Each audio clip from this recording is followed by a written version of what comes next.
I'm a skater, first and foremost in my life. Skating has exposed me to so many of the great things in life, from being a photographer to my friends, to the music I listen to the art that I'm into.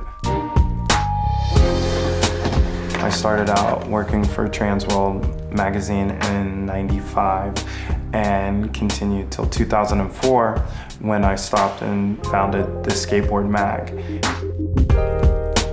You know, there's been so much resistance to skating that skaters have to figure out how to do it on their own. And, you know, that's where that DIY mentality comes from. You have to have that passion of doing it yourself. When I shoot skating, no one's really telling me what to do. No one's really telling me how to do it.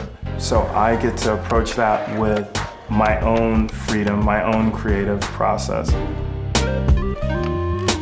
Everything goes wrong. Anyone as a photographer or filmmaker or in production knows that something's gonna go wrong. So you just have to be ready to put those fires out and make things work as smoothly as possible. I can do a lot with a tread. You know, it's just one of those things that has a purpose for everything.